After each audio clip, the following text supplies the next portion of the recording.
Ever since we decided to pick up our boat in the Mediterranean, there's been one thing that's been hanging over our heads, and it's the Schengen shuffle. It's not a dance. Well, in fact, it is a dance. It's just a dance on a large geographic scale. Okay, Schengen means, the Schengen is an agreement between many EU countries. And what it means is that the countries that are part of the agreement, the member countries, allow visa-free movement throughout the countries, like as if there is one large border. With no border checks, you're just allowed to move in and out between these countries for up to 90 days. So what you can have is 90 days in any 180 days. That's fantastic if you're a tourist, but it's very, very difficult if you're living on your boat in the European waters. Because that means that every 3 months you're in the Schengen area, and every 3 months you need to be outside the Schengen area. And when we say outside, that's really Turkey, Albania, Montenegro and Tunisia on the top of Africa. We used to be able to go to Croatia as well, which was part of the European Union but wasn't part of Schengen. But they joined Schengen in January of 2023. And Croatia is a great cruising ground, so it was a great way to get outside of the Schengen area and spend that time. That isn't an option now, and so it's becoming more and more difficult to spend that 3 months outside of outside of the Schengen area. Now, for people who are travelling by train or plane, needing to spend time outside of the Schengen area is not as much of a problem as it is for people who are moving around by boat. So when you think about it, you can get on a plane and fly to a non-EU country in an hour or so. On a boat, it is far more difficult. We have to actually move our whole home very slowly. It could be weeks of travel, and we need to do this every couple of months.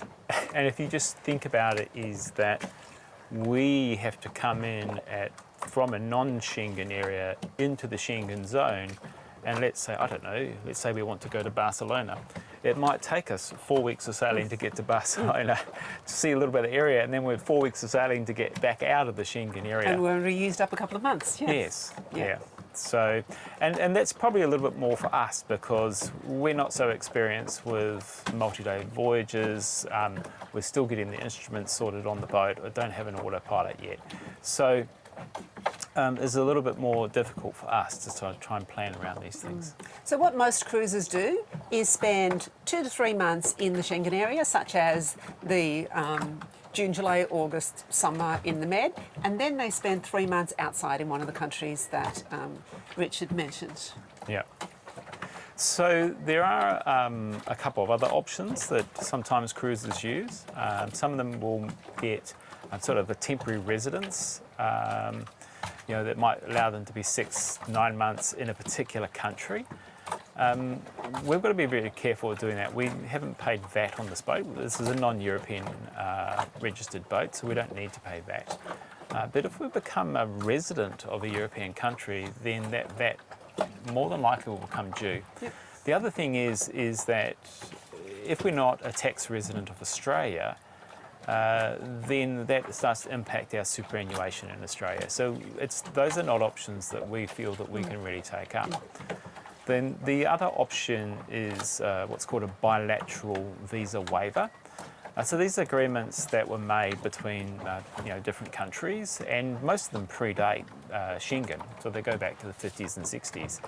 And there are some bilateral visa waiver agreements that are in place between Australia and Italy and New Zealand and Italy.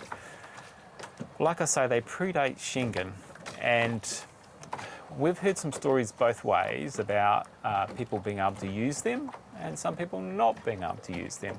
And it very much seems to be who you are dealing with.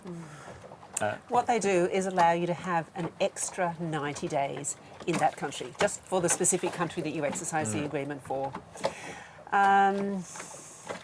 We've tried to work out whether they were allowed. I wrote to several consulates while we were in Australia, and I got wishy-washy kind of negative answers. Well, they are in law, but, well, you're better off to plan your trip or using your Schengen time. But we thought we'd give it a go. Yeah, it's worth a crack. We really wanted to go. And so that's why we're doing this at Sanremo. Sanremo is pretty much on the border with France. So it's the quickest place that we could really get to, and it's a place that I know that people have used the bilateral visa waiver agreements before. So we want to get into Sanremo, we want to test this out because we have to leave enough time for us to get out of Italy, we'll get out of the European Union, and from the top of Italy, it's a long way to get to anywhere out of EU, yeah, so we'll give it a go. Tunisia, the top of Africa, is probably about the closest. Yeah. Well, it's D-Day. We're off to see I think they're the border police, to see whether we can get 90 days in Italy on our bilateral visas. Very confident from a New Zealand perspective because of the documentation I've got. But you're not staying without me. I'm not so sure on the Aussie one. So anyway, we'll see how we go. So this is going to determine if we can spend a lovely 3 months in Italy and exploring all of the great sights it's got to see, or we've got about 3 weeks to get out of the country and get out of Europe. So I think it's 19 days at the moment. Okay, yes. We'll be quick. We'll be quick. Anyway, wish us luck. So we've just been to see the police, and they've sent us to an agent down on the waterfront. So He said, what do you think, sir? I think so. I'm a bit sceptical. Oh, no, I'm feeling positive. He said, go to see them. So we've just been down to Worldwide Yacht Services, and the person that supposedly does the processing is off doing a super yacht off the marina at the moment, and will be back tomorrow. So I've taken copies of some of her documents. I'm still thinking it's positive. My money's still on we're staying. Yeah, so yeah, We'll see. we'll see. We think we cracked it. Yes, so we just went to see the agent and we spoke to a great woman who knew what she was talking about, and she explained that we can kind of basically stay here indefinitely. Yeah, because first thing first, we're checked into Europe, so we need to check out of Europe. So, Which is a little bit of a drama. We can do it.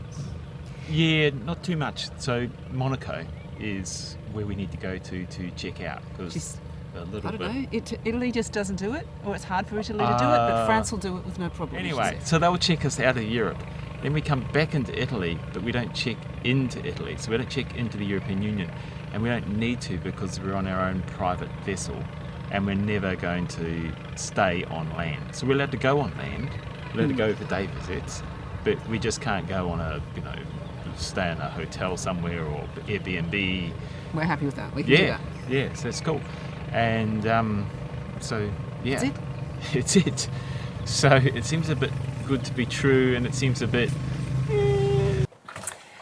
So the agent explained that there is a better option than using the bilateral visa waiver agreement. She explained that although that is possible, she really just dismissed it. She really didn't give it any time at all. No. She said, you don't need to do that. You need to check out of the EU. Well, this is something that we hadn't even considered. We'd actually heard that people get checked out of the EU and remain on their boat, but we didn't know very much about it. Yeah. So what she said was that we could be checked out. She could help us as a customs agent. They could help us be checked out of the EU, and as crew on our own vessel, then we can remain in EU waters, and we don't need to be checked in, and therefore we can avoid this whole Schengen thing altogether. This is something that I know exists for commercial crews, commercial boats, people working on super yachts, etc. People that are, constantly moving in and out of, different areas. So, the idea is that they are sort of checked in, or that they're embarked onto the boat, and as long as they stay on the boat with the vessel, then technically they're not in the European Union, they're just in transit. So this doesn't mean that you are never allowed to step foot off the boat. It's just you can't disembark the boat. So you couldn't leave for a hotel stay, a multi-day visit, looking at the interior of the country. So the agent in Italy explained that in Italy it's very difficult to be checked out of the EU. They really only like to check you out when you're about to leave for a non-EU country. She said France does allow you to check out, so she recommended we go to visit her colleague in Monaco, who would then help us check out in France, which is really just like 10 minutes walk away from Monaco, really. Yeah. So we contacted her colleague in Monaco, who made an appointment with us to see us the next day in Monaco. We were hoping to anchor just off Monaco because we knew that the marina there would be really, really expensive, and it was. But she made us a booking. Yeah. So there was an expectation that we would stay at the marina in Monaco for one day. She also required us to provide some documentation. Yeah, so she wanted copies of our passports, the registration papers of the boat, the insurance certificate for the boat, and also a crew list. So this is something I didn't have, but it's a pretty easy form to find online, and I downloaded that and created a crew list. Goodbye, Sanremo. Beautiful, beautiful little Italian village, isn't it, honey? It's been so nice to hear the Italian language as well. Yeah. It's been great. There's lots of beautiful things about being in Europe. Beautiful places to see, lovely waters, lovely villages, lovely history and everything. But what has been concerning me ever since we embarked on this trip is that this Schengen in and out every 3 months. You can only be in for 3 months and you've got to get out for 3 months. And we're going into a country like Turkey or Tunisia, Montenegro or somewhere, which is fine, but we've got to do that every 3 months strictly. So I was thinking when we first embarked that I couldn't see us doing this anymore in about 18 months. Just, maybe 2 summers, but it's just so hard. If we can pull this off today, babe. This has changed. This has really changed our trip. Yeah, it really changed. So we're heading down the coast, heading west, about 17 nautical miles to Monaco, staying in the marina there. So I'm sure if we think we've just seen big boats, it'll be dwarfed by what we're about to see. We'll show you. Yeah. I want big ones like this. Look at that. A lot of people on it. Is it maybe a day trip too, or anything? Not sure. Wow, gorgeous. Oh, I think it's coming in. It's been anchored out there for a little while. Oh. Yeah.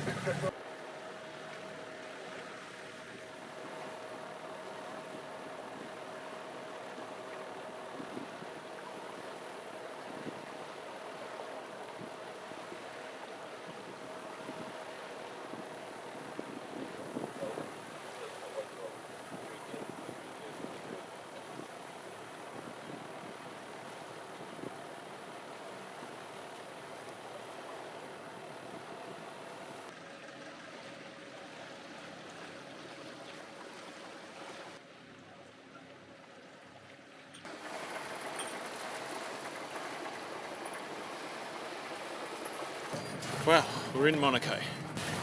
It's a bit more of a skinny entrance, let me show you.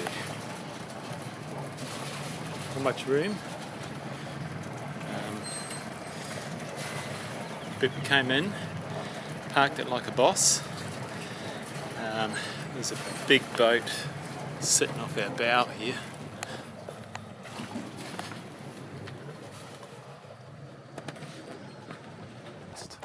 She asked to come and meet us on the boat. Well, she insisted that she will meet us on the boat. We asked where we could meet her. We come to her office. She says, no, I'll come to your boat.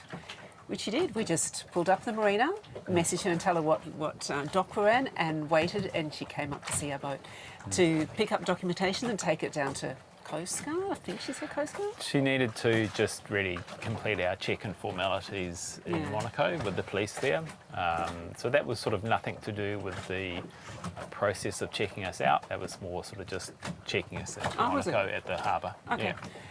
Yeah. But now, in hindsight, when we look at it, I think that she was verifying that we are in fact on a boat, and this is our boat, and we're living there. Yep. Which seemed to be fair because she was then able to explain that to customs. We're in Monaco. The agents just popped over to visit us on the boat and taken our passports to do some formalities. Well, I hope it's the agent, otherwise we just gave our passports to some strange woman and she's run off with them. She's, I think, doing something with the port police here. And then she will come back in just a couple of minutes and she's going to take us in her car to Menton, we believe. Yes, to Menton. We will see customs and get stamped out of Europe. Well, we'll see. I'll tell you in a minute. Job done. So when she came back with our documents, handed back our passport, she said, follow me, and we went to a car. We met a colleague in a car who took us for a drive through Monaco, which was exciting. It was very exciting to go through the streets just after the Grand Prix. Yes, here. Yeah, so all the stands were still up. To Menton, which was about 45 minutes drive away. Yeah. So when we arrived at Menton, which is actually a police station right on the border between France and Italy, the police officer, customs agent, met us there and addressed us as the crew of Helios. Clearly had all the documentation, the agents just explained who we were, and then basically just stamped us out. No questions, nothing. Yeah, easy, simple, peasy. done. And to me, it was quite reassuring that he addressed us as the crew of Helios. So, that sort of made it just feel like a bit more of a formal process that we were going through. And what do I want to say? That we're doing this thing properly. Yes. Because it's been difficult for us. We haven't kind of. It's not like out of this process you are going to end up with a certificate. Like a certificate, no, nothing. We've got nothing. No, there's nothing you're going to end up with this. And really, that's because the obligation falls back on me. I'm the captain of the boat. And so I need to maintain both a crew list and a passenger list for the boat. So in a few weeks' time, we've got passengers coming on board, or guests coming on board the boat, guests, friends, family coming on board the boat, and they will need to go onto my passenger list, and I need to get them to sign on to the boat when they come on and sign off the boat when they come off. This doesn't mean that they're outside the European Union. They're here on whatever visa that they are on, and that's because they're a passenger. They're not crew. They're not here on the boat transiting the country. They won't leave with the boat. But I need to maintain those lists, and we haven't to this point had somebody bowl up to the boat and asked us for this documentation, but they could. But when we went back to Italy, we had to do our Constituto again, which is a transit log, and they specifically ask you how many crew and how many passengers you've got, and they want to see your crew list and your passenger list. So it's something that I need to maintain as the captain of the boat. We do often see customs boats where we are, in fact, almost all of the places we go to, we see customs. They're big grey boats, and we see them go over to boats, just raft up and climb aboard and ask for things. They actually haven't asked us once. Do you remember? They got in their inflatable and were zooming towards us as we were putting up the sail, just about to go. They got 5 metres away and then just waved and Kept on going. and kept going. So, but we could easily be asked for that stuff, which is fine. Okay, there is a bit of a hitch. Yeah. The hitch is not a problem for us at all. In fact, we're fine, but it can be a hitch for some people. And that is, because we are not checked into the EU, we are not allowed to stay in an EU country. That is, we're not allowed to sleep the night. We can get off the boat, we can go shopping, we can go sightseeing, we can catch a train into Rome for the day. We can do anything like that for the day, but we must come back and sleep on Helios at night. That is one hitch. It could be a problem for some people. Yes. So in effect, if you disembark the vessel, so not just getting off like we just explained, but you are leaving the vessel for some time, and that some time only needs to be one night, you need to check into the European Union because you have disembarked the vessel. And as the captain, if that occurred, I would need to get you to sign out of my boat if you wanted to go, and you would need to go to the local customs or immigration office and get your passport stamped. We are going to have... Oh, sorry. I was going to say, the little catch for that is if you want to come back onto the vessel again, then you may well need to, or probably will need to, get an agent to go through the same process that we just did. If you don't want to do it in your Schengen time. Like, if we want to continue to do this indefinitely. True. You could come back onto the vessel and your Schengen clock would be ticking. But if you want to stop it... Yep, the only way to stop it. Yeah. We have been told that there is a chance that we get checked back in against our will, clearly. So it is possible that we come to an agent. Customs are managed by all kinds of people across Europe, often through the police station. And they have varying degrees of knowledge and understanding, and what we're doing is a little bit unusual. There's thousands of people involved in that process. It's quite incredible the number of border, Coast Guard officers that they have. And I suppose that's a reflection is that they are small countries with very little distance between them on a sea border. Coming from Australia and New Zealand, you've got to go a long way just to even get to our countries. So there's a certain filter there for a start. So it could be that we meet somebody, a customs officer, who looks at our passport and says, "Oh, you're not checked into the EU. You need to be checked into EU. Here's a stamp." Yeah. We're going to go down. And what would happen then is that our Schengen clock starts ticking again. And before the 90 days is up, we either have to get out or we go through this process again and get checked out, which is probably what we would do. Yeah. The other thing is there was a cost. This wasn't free. No. So all up, we paid €660. That included about €90, which was the drive from Monaco over to Menton. So most people wouldn't have to do that. Yeah, and that's for the two of us, for two people. We're okay with that cost? Well, I was kind of hoping it would be free. They shouldn't tell us what it was going to cost us. Nothing's free. Nothing's free. Oh, well. We didn't ask. And look, with the benefit that it gives us, we're fine. We're fine. We're fine with it. There's lots of other... We'll put our agent's details in the description. And there's plenty of agents that do this sort of work. So you could look around and you might find others that are cheaper. That'd be up to you. Also, just a bit of a disclaimer that we're not immigration experts. No. We're just explaining what we have done and what has worked for us as an Australian citizen and a New Zealand citizen or passport holder. Yeah, but we did have friends of ours that got into a little bit of a bind a couple of weeks ago. And outside of their Schengen time, in fact, became illegals. Yes. We explained this process, they went and did it, and it's worked out perfectly. And now they're in the same position as us and actually have unlimited time. So I hope it can help you. Yes. I hope that we're putting this together to say maybe other people could do this too and get out of this dreaded Schengen shuffle. To us, this result has been it's really changed our experience here. It was hanging over our head. Not that we don't want to visit these other non-EU countries. We will go and visit them. We will love them. But we don't want to be forced to go at a certain time, not concerned about the weather or, or the season or... Yeah. There's lots of logistics that you need to manage when you're living on a boat. Where you're going to spend winter, where you get maintenance done, what's the best time to be in certain areas depending on temperatures, and as we've sort of found in the heat wave. But there's different winds around the Mediterranean, so there's places you might want to avoid at certain times of the year. So having this extra layer of complexity to the logistics really meant that we were thinking that probably 18 months and we would get out of the Mediterranean because it would just be too difficult. But now we'll stay as long as we want. Yeah, and we will. We will get out. I was going to say we're going to leave. We are going to leave. But we will leave. When we're ready to leave, and because there's a whole world out there. And actually, we find the people here have been so welcoming, saying, "Hey, you're in our country. You're spending money in our country. Why do we care whether you're checked in or not? You're actually living on your boat." It's kind of been the reaction we get from ports and things. Yeah.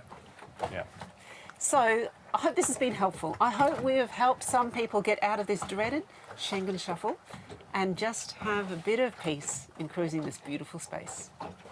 Happy sailing.